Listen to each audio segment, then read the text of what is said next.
एक तो यह कि सीएम के चेहरे को लेकर चर्चा क्या है, क्या नायब सिंह सैनी ही, जैसा कि अमित शाह ने भी इससे पहले कहा था, अभी उसका जिक्र कर रहे थे अंकित, वही सीएम बनते नजर आएंगे या फिर कुछ और भी चौंकाने वाला नाम या चेहरा सामने आ सकता है? चूंकि हरियाणा खासतौर से यह नाम चौंकाता रहा है। जब मनोहर खट्टर पहली बार सीएम बने थे तभी किसी ने सोचा नहीं था कि खट्टर का नाम सामने आ जाएगा सीएम के तौर पर, वो सीएम बना दिए गए थे।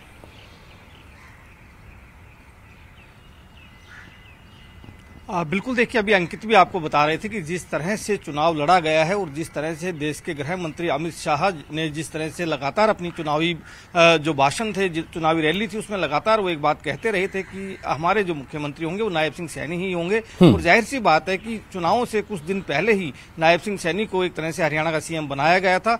कुछ दिन ही उन्हें मिले थे काम करने के लिए और उसके बाद अब जिस तरह से चुनाव उनके नाम पर लड़ा गया है तो उसमें बहुत कम संभावना ऐसी है कि अब भाजपा अपना कोई फैसला बदलेगी। क्योंकि जिस तरह से देश के गृह मंत्री जो कि बड़े नेता हैं, भाजपा के अपने आप में नंबर 2 के नेता कहलाते हैं, वो अगर इस तरह की बात कह रहे हैं अपनी जनसभाओं में कि मुख्यमंत्री जो है नायब सिंह सैनी ही होंगे, तो जाहिर सी बात है कि अब इस फैसले के ऊपर बहुत ज्यादा विचार शायद भाजपा नहीं करेगी। लेकिन जहां तक मंत्रियों की बात है तो जाहिर सी बात है कि उनके ऊपर जरूर चर्चा होगी। और जहां तक विधायकों की बात है आने की, तो बहुत से विधायक जो है जीतने के बाद दिल्ली की तरफ रुख कर चुके हैं। इस वक्त महिपाल ढांडा जो कि पहले मंत्री रहे हैं हरियाणा सरकार में, वो इस वक्त हरियाणा भवन के अंदर ही मौजूद हैं। वो पहुंच चुके हैं यहाँ पर अभी, और कल भी देर रात जो है कई भाजपा के नेता दिल्ली में आए हैं, कई नेताओं से मुलाकात करके गए हैं। चाहे उसमें राव नरबीर ही शामिल क्यों ना हो, जो कि बादशाहपुर से जीते हैं, पहले वो मंत्री रहे हैं, वो भी कल दिल्ली में आए थे, सीनियर नेताओं से मुलाकात करके गए थे। आज भी इसी तरह से बहुत से विधायक ऐसे होंगे जो दिल्ली आएंगे, भले ही वो औपचारिक मुलाकात ही क्यों ना हो, कि इस बहाने ही आए कि हम जीत कर आए हैं और उसकी मिठाई खिलाने ही क्यों ना आए अपने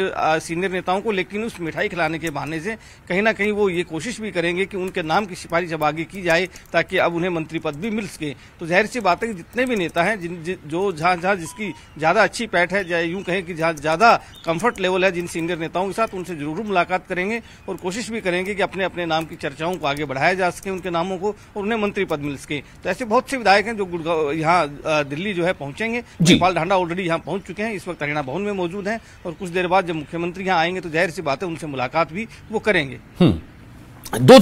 एक और सवाल मेरा आपसे है, मनोहर लाल खट्टर का क्या फिर आप कोई ऐसा रोल, ऐसी कोई जानकारी, कोई सूत्र कोई हवाले से है कि फिर से कोई रोल राज्य की राजनीति में वहां दिखने को मिल सकता है क्या? या फिर भी केंद्र मंत्री बनाए गए हैं तो वो केंद्र से ही अपना वो राजनीति वहां से कर रहे होंगे? एक तो सवाल ये है, चूंकि मनोहर खट्टर भी काफी एक्टिव नजर आए इस दौरान, चुनाव के दौरान।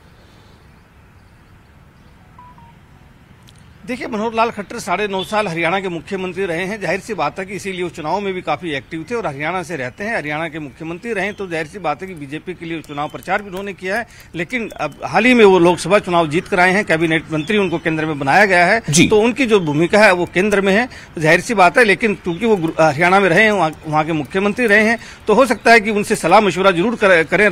नायब सिंह सैनी सीनियर नेता है, उनसे सलाह मशवरा किया जाएगा। लेकिन उनकी भूमिका की जहां तक बात है तो उनकी भूमिका इस वक्त केंद्र में है, और केंद्र में वो मंत्री हैं, फिलहाल बने हुए हैं, सांसद वो चुनकर आए थे। हरियाणा में विधानसभा का उन्होंने ऐसा कोई चुनाव लड़ा नहीं है जो उनकी भूमिका अब हरियाणा में हो। तो जाहिर सी बात है कि सांसद हैं, केंद्र में मंत्री हैं, उनकी भूमिका केंद्र में है। लेकिन सलाह मशवरा सीनियर नेता होने के नाते जरूर नायब सिंह सैनी करेंगे। आज मुलाकात भी उनसे हो सकती है उनकी, और उसके ऊपर भी काफी चीजें जो है निर्भर करेंगी कि आज वो उनके साथ क्या कुछ चर्चा होती है, मंत्रिमंडल को लेकर चर्चा होती है या सिर्फ औपचारिक मुलाकात उनके साथ होगी, ये देखने वाली बात होगी। जब नायब सिंह सैनी यहाँ पहुंचेंगे, मुलाकात करेंगे, तो उनसे बातचीत करने की कोशिश करेंगे कि आज की मुलाकातों का क्या कुछ निष्कर्ष जो है निकला है, किन किन नामों पर मोहर लगी है, या फिर यूं कहें कि सरकार गठन को लेकर के कब शपथ ग्रहण होगा, उन सब चीजों को लेकर के बातचीत की जाएगी। चलिए धर्मवीर, आपका